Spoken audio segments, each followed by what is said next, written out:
이는 한 아기가 우리에게 낳고 한 아들을 우리에게 주신 바 되었는데 그의 어깨에는 정사를 메었고 그의 이름은 기묘자라 모사라 전능하신 하나님이라 영존하시는 아버지라 평강의 왕이라 할 것임이라. 아멘.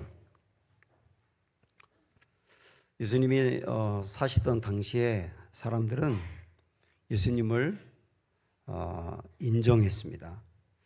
예수님이 갖고 있는 그 놀라운 성품이라든지 그분의 어떤 능력이나 이런 걸 보면서 존경을 했거든요.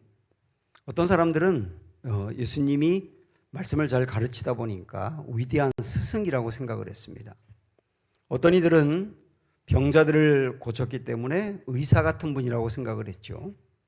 그리고 예수님이 소외된 사람이나 어려운 사람들을 도왔기 때문에, 사랑을 베풀었기 때문에 사회사업가로 이해한 사람도 있습니다. 그리고 어떤 사람들은 지난주에 우리가 본 것처럼 예수님을 만나면 인생의 문제와 영혼의 문제가 해결되니까 예수님을 놀라우신 상담가 내지는 조언자로 이해를 한 겁니다.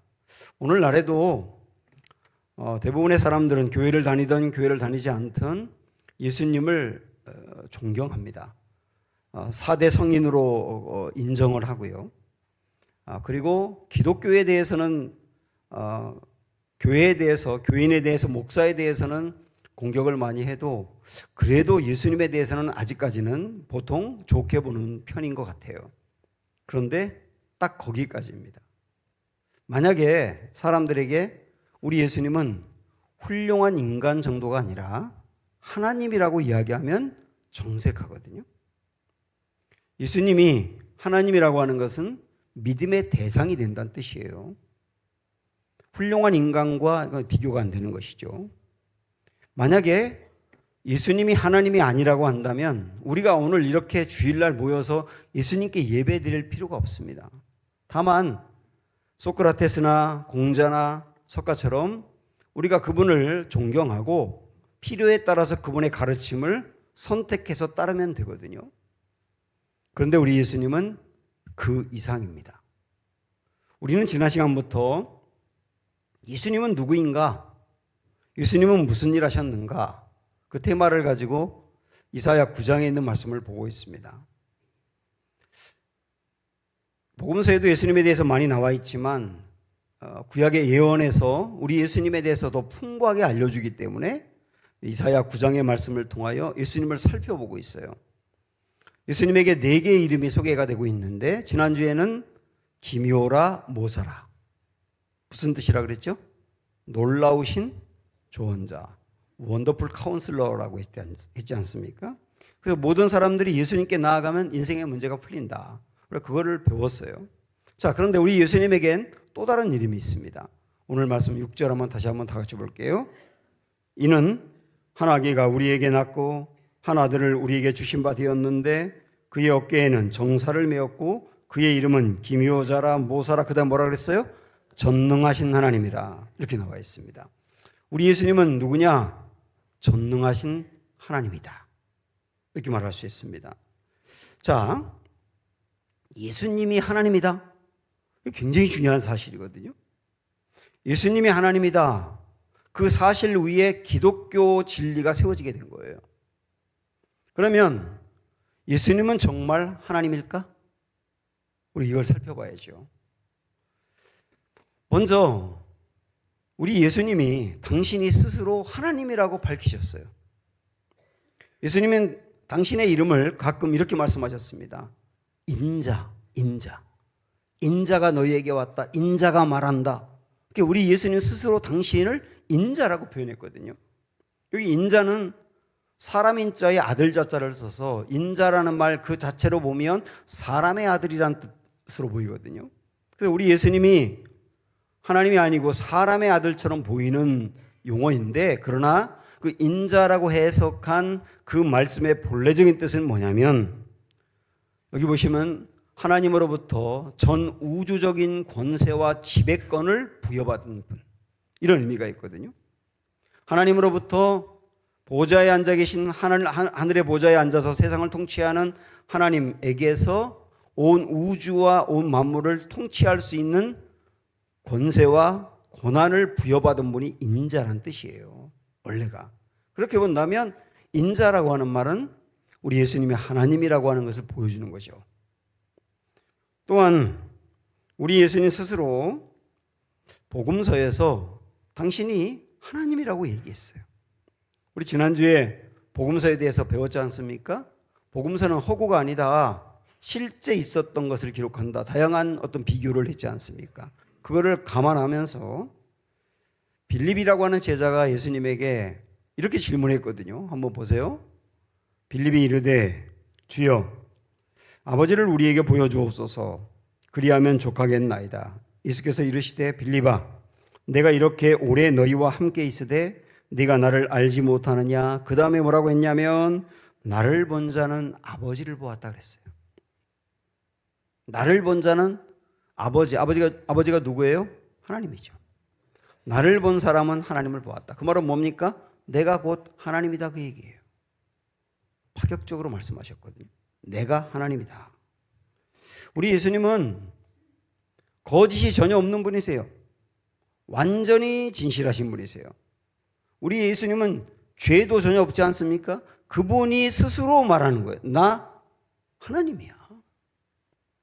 여기만이 아니라 다른 말씀에도 굉장히 많이 나오고 우리 예수님은 반복적으로 사람들에게 뭐라고 말했냐면 나와 아버지는 하나다. 이렇게 말씀하셨어요. 우리 예수님이 하나님이라고 스스로 밝히신 겁니다. 예수님이 하나님이신 여러 증거들도 있어요. 예수님이 행하신 놀라운 기적, 치유, 그리고 어떤 때는 풍랑을 향하여 명령하면 풍랑이 멈추듯 자연을 다스리시는 거예요. 그리고 그분의 말씀의 놀라운 능력, 그리고 그분이 가지고 있는 통찰력 뿐만 아니라 예수님은 사람들의 죄를 사하신다 그랬거든요. 어떤 사람이 죄를 사할 수 있어요? 하나님만이 죄를 사할 수 있죠. 그리고 우리 예수님은 나는 심판주다. 내가 세상을 심판한다. 누가 심판한다고 할 수 있습니까? 하나님만이 할 수 있죠. 무엇보다도 죽음의 권세를 이기고 부활하신 것.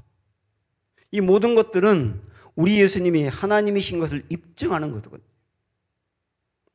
자, 우리 예수님만이 스스로 하나님이라고 이야기했느냐? 그렇지 않아요.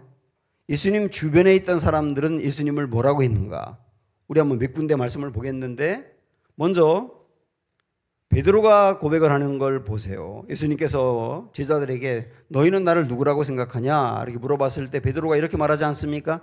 시몬 베드로가 대답하여 이르되 주는 그리스도시요 살아계신 하나님의 아들이십니다. 하나님의 아들이란 말은 다르게 말하면 하나님이라는 뜻이에요. 그래서 베드로는 2년 반 정도, 요 고백이 나올 때가 2년 반 정도 예수님을 따른 뒤였는데요. 예수님을 2년 반 정도 따르고 난 뒤에 확연히 안 거예요. 이분이 처음에는 훌륭한 인간인 줄 알았는데 그게 아니었구나. 이분은 하나님이다. 베드로가 대답한 거예요. 또 하나 예수님의 제자였던 요한은 뭐라고 할까? 요한복음 1장에서 이렇게 예수님을 소개합니다. 이거 보기 전에 먼저 요한이 예수님을 이렇게 소개하는데 예수님이 살아계실 때 함께 살았던 사람들이 지금 이 요한복음 1장을 쓸 때에도 살아있거든요. 사람들이 살아있기 때문에 그들 앞에서 거짓말할 수 없지 않습니까? 이렇게 예수님을 이야기합니다. 태초에 말씀이 계시니라. 여기서 말하는 말씀이 예수님이거든요. 이 헬라어로 로고스라고 하는데 헬라 문화권에서는 신을 로고스라고 했습니다. 진리를 로고스라고 했거든요. 근데 우리 예수님을 로고스, 말씀이라고 한 거예요. 그래서 우리는 이 말씀이라고 하는 자리에 예수님을 붙여서 다시 한번 읽어볼게요. 태초에 예수님이 계시니라. 예수님이 언제부터 계셨다고요? 태초부터. 태초가 언제입니까? 세상이 만들어지기 이전부터. 예수님은 그때부터 이미 존재하신 분이에요. 이 예수님이 하나님과 함께 계셨다. 여기서 말하는 하나님은 성부 하나님이죠. 아버지 하나님. 아버지 하나님과 예수님이 태초부터 이미 함께 계셨다. 그리고 이 말씀, 이 예수님은 곧 누구냐? 하나님이시다. 예수님이 태초에 하나님과 함께 계셨고 만물이 예수님으로 말미암아 지은 바 되었다. 예수님이 온 세상을 만드신 창조주다 그 말이지 않습니까? 지은 것이 하나도 그가 없이는 된 것이 없다. 요한이 예수님을 보면서 확연히 알게 된 거죠. 예수님은 태초부터 이미 하나님과 함께 계셨던 하나님이야. 예수님이 세상을 만드신 창조주야. 자, 그러면 이 말씀을 들으면서 베드로나 요한은 예수님의 제자였으니까, 예수님의 제자니까 예수님을 높이기 위해서, 다른 사람들에게 예수님을 증거하기 위해서 거짓말로 예수님을 이렇게 이야기하지 않느냐고 생각할 수 있겠죠. 그러면 이번에 이 말씀을 한번 보실까요? 한 번 더 보려고 하는 이 말씀은 예수님이 십자가에 못 박혀 돌아가시는 모든 과정들을 관장하고 주관했던 사람이거든요. 이게 군대의 지휘관인 백부장인데 100명의 부하를 둔 사람인데요. 이 사람이 예수님을 십자가에 못 박는 모든 걸 책임진 사람입니다. 이 사람은 처음에 예수님을 그냥 한 배역자, 반역자 정도로 보았어요. 그런데 모든 과정을 끝내고 난 다음에 이렇게 고백합니다. 백부장과 함께 예수를 지키던 자들이 지진과 그 일어난 일들을 보고 심히 두려워하여 이르되 이는 진실로 하나님의 아들이었도다. 하나님이다 그 말이죠. 주님을 전혀 믿지도 않았고 주님을 배역자로 알고 있던 사람의 입에서 나온 고백입니다. 예수님이 하나님이다. 사실 예수님이 스스로 내가 하나님이야 이렇게 말씀하셨는데 거짓말로 그렇게 할 수도 있다고 볼 수 있어요. 지금도 이단의 교주들은 자기가 버젓이 이러잖아요. 나 예수다, 내가 하나님이다, 내가 재림주다, 내가 성령이다. 그래서 사람들이 그걸 믿고 있단 말이죠. 이처럼 예수님도 이단의 교주같이 내가 하나님이라고 거짓말한 게 아니냐, 사기친 게 아니냐라고 의심할 수 있잖아요. 여기서 우리가 질문. 예수님이 하나님이 아닌데 하나님이라고 거짓말해서 얻을 수 있는 유익이 뭐가 있을까요? 권력을 얻기 위해서? 하나님이 아닌데 하나님이라고 하면 사람들이 예수님을 따르고 권력을 얻으니까. 그러나 예수님은 복음서를 아무리 읽어봐도 권력에 관심이 없었어요. 오병이어의 기적이 일어났을 때 사람들이 예수님을 임금으로 삼으려고 했거든요. 이분을 임금으로 옹립하자. 그걸 알고 우리 예수님은 산으로 도망갑니다. 배를 타고 호수 건너로 가세요. 사람들 피하세요. 왜? 그 권력에 관심 없어요. 예수님이 나귀를 타고 예루살렘 성에 입성할 때 사람들은 예수님이 임금이 되기 위해서 올라왔다고 생각해서 막 종려가지를 흔들면서 호산나 다윗의 자손이요 그러면서 예수님을 막 맞이했거든요. 그들이 생각한 것은 와 드디어 예수님이 임금이 되는구나 그거였거든요. 그런데 우리 예수님은 군중들의 기대를 저버리고 오히려 십자가에 돌아가시는 길을 걸으신 거예요. 권력에 전혀 관심이 없는 거죠. 그래서 사람들이 예수님이 예루살렘에 올라올 때 잔뜩 기대했다가 십자가에서 죽는 길을 선택하니까 실망해가지고 다 그들이 예수님을 버리지 않습니까? 만약에 예수님이 하나님이라고 말하지 않았다면 십자가에서 죽지 않아요. 예수님이 십자가에서 죽은 죄목이 뭔지 아십니까? 신성모독이거든요. 신성모독의 핵심은 예수님이 당신을 스스로 하나님이라고 했기 때문이에요. 그래서 하나님이라고 하지 않든지 아니면 그동안에 하나님이라고 했더라도 재판을 받을 때 너 진짜 하나님이야? 라고 물어봤을 때 그때 사실은요 제가 하나님이 아닌데 사람들의 인기를 끌려고 하나님이라고 한 거라고, 사실은 나 그냥 인간이에요, 죄송해요 라고만 했다면 죽진 않았어요. 근데 우리 예수님은 다른 거에 대해서는 다 부정해도 끝까지 올곧게 말씀하신 게 뭐냐면 나 하나님이야, 나 하나님이야. 그래서 결국 십자가에서 돌아가셨단 말이에요. 그러면 어떤 사람은 이렇게 볼 수도 있어요. 예수님이 미쳤구나. 미쳤으니까 자기가 진짜 하나님인 줄 착각했을 거다. 가끔 진짜 미친 사람 중에는 자기가 하나님이라고 생각하는 사람이 있거든요. 그래서 어떤 정신병동에 한 환자가 나는 예수다 그랬대요. 그러니까 옆에 있던 다른 환자가 내가 너를 보낸 적이 없노라 그랬다는 거예요. 그 사람은 진짜 자기가 하나님이라고 생각하는 거예요. 하나님이 아닌데 하나님이라고 생각하는 건 진짜 미친 거죠. 우리 예수님이 하나님이 아닌데 하나님이라고 진짜 믿었다면 예수님 미친 거예요. 심리학자인 게리 콜린스라고 하는 박사가 망상적 신경증에 빠져 있는 환자들에 대해서 논문을 이야기했거든요. 거기 보면 자신을 위대한 사람이라고 망상증에 빠져 있는 사람들이 있다는 거예요. 근데 이 사람들도 망상증에 빠져 있지만 평소에는 정상적인 모습을 보인다는 겁니다. 그러나 그 사람이 정신병자인지 아닌지를 알려면 판별하는 어떤 기준이 있는데 그 사람이 하는 말을 갖고 판별할 수도 있지만 그 사람의 감정을 중요하게 살핀다는 거예요. 정신장애가 있는 사람은 까닭없이 우울해지고요. 그리고 격렬하게 화를 내고 그리고 걱정 때문에 괴로워한다는 거죠. 그런데 우리 예수님은 결코 부적절한 감정을 표시한 적이 없어요. 나사로가 죽었을 때 우리 예수님은 울었습니다. 정상적이지 않습니까? 우리 예수님도 분노했는데 그 분노는 극히 불의한 것을 볼 때 갖는 의분이었어요.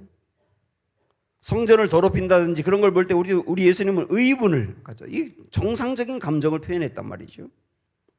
망상증에 걸린 사람은 모든 것을 의심합니다. 그래서 멀쩡하게 가족이라든지 가까이 있는 사람을 보고도 자기를 공격한다고 생각해요.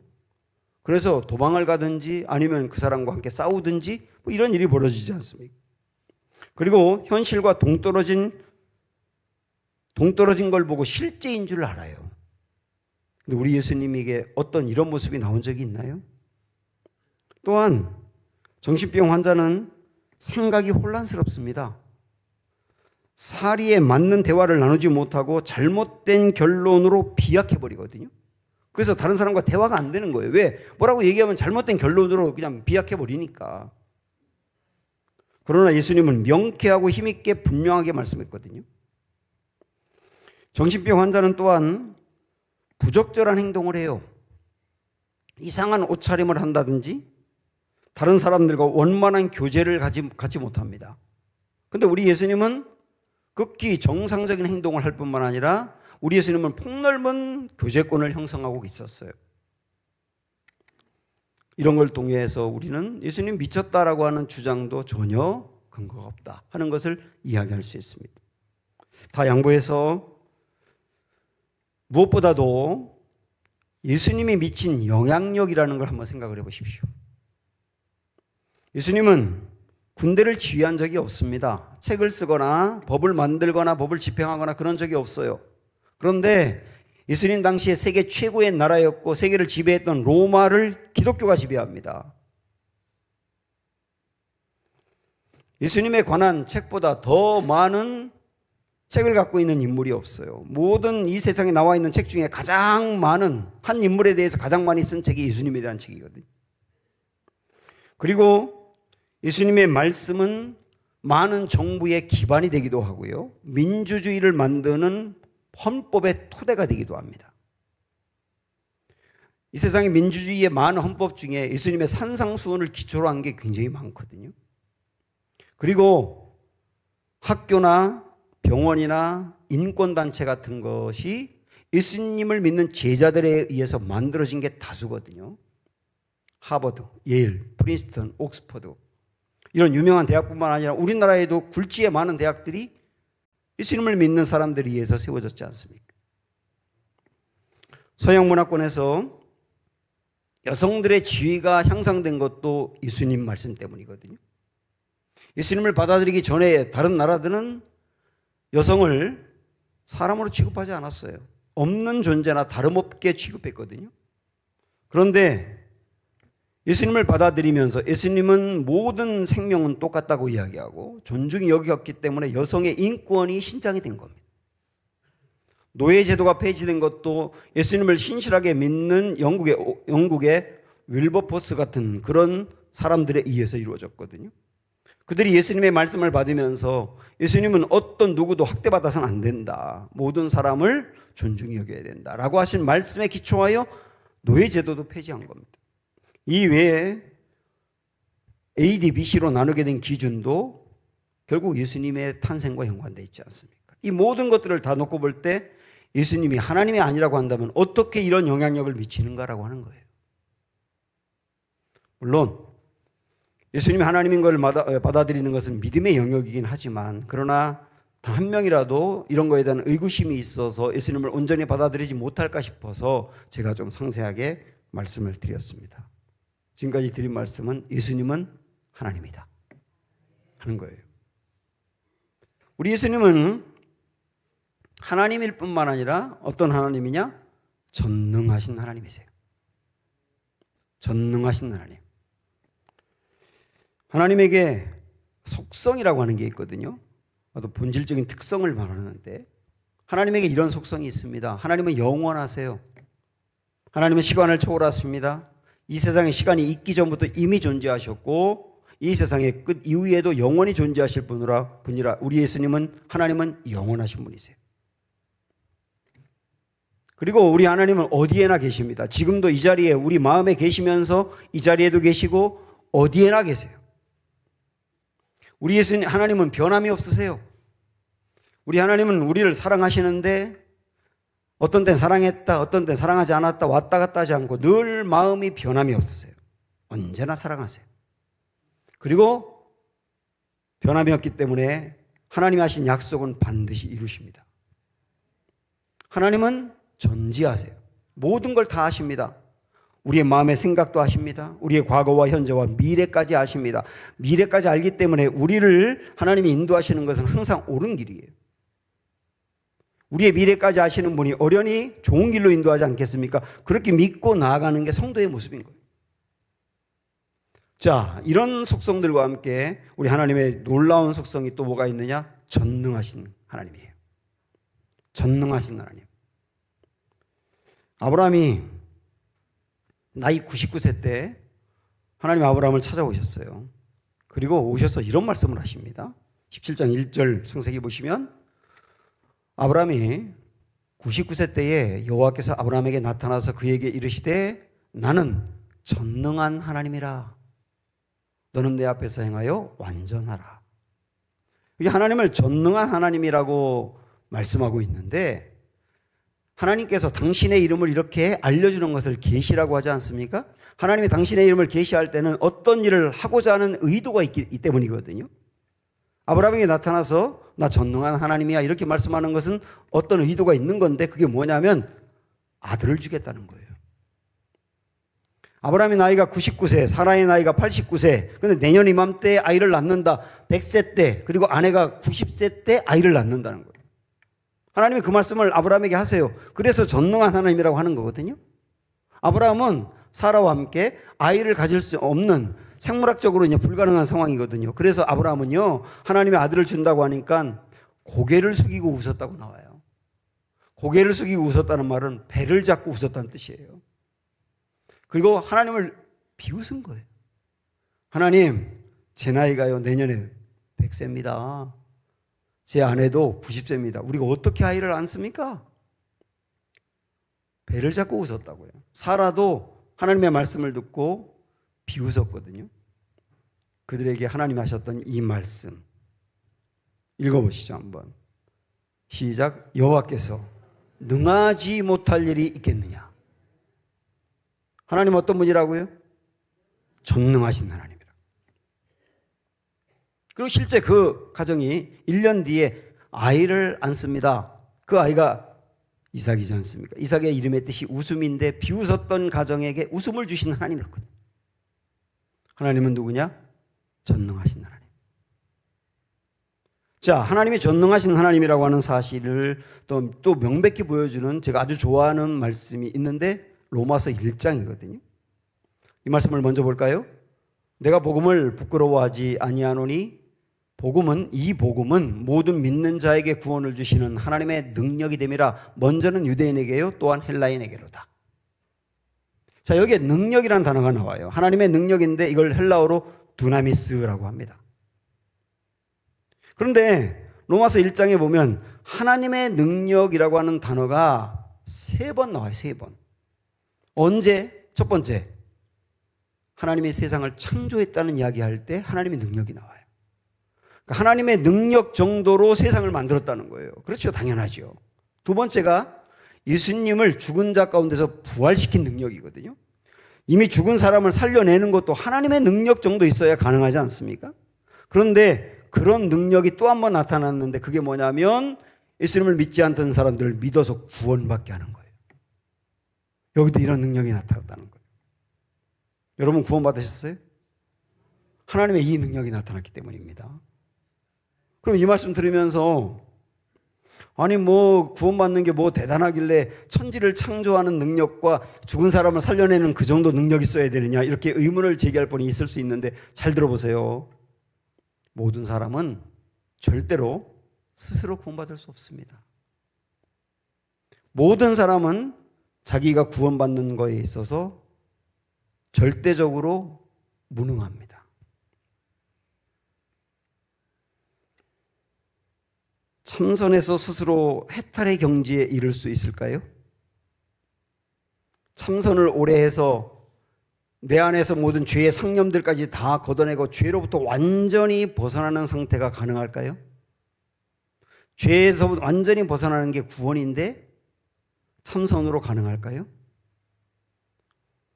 우리가 이전에 잘 알고 있었던 성철 스님 있잖아요. 지금 작고하셨지만 저도 그분의 책을 굉장히 많이 읽어봤습니다. 그분의 책을 읽어보면서 저는 기독교 성직자고 그분은 불교의 성직자인데 저는 그분 앞에서 정말 고개를 들 수 없을 정도로 비교가 안 되더라고요. 그분의 생각의 깊이, 그리고 욕심을 완전히 내려놓은 비움, 그리고 그분이 갖고 있는 아름다운 성품, 놀라웠습니다. 거기에 비하면 저 같은 사람은 생각이 너무나 얕고 욕심에 대해서 얼마나 또 내려놓지 못하는지 너무나 비교가 되는 거예요. 그분은 8년 동안을 가부좌를 들고 잤습니다. 우리처럼 누워 잔 게 아니라 가부좌 들고 앉아서 8년을 잤어요. 이쑤시개 하나를 수도 없이 썼대요. 옷을 기워 입어가지고 그분이 입은 옷은 덕지덕지 기운 자국이 많아요. 왜 그랬느냐?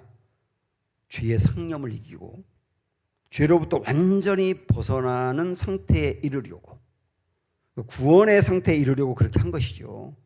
근데 여러분 알고 들어봤을 텐데 그분이 마지막에 죽기 전에 한 고백이 뭐냐면 내가 죄를 이기고 죄의 상념을 이기기 위해서 이토록 고생을 많이 했는데 그러나 내 안에 떠오르는 죄를 이길 수가 없었다. 여러분 이 고백은 굉장히 정직한 거거든요. 그리고 많은 사람에게 생각하게 하는 거예요.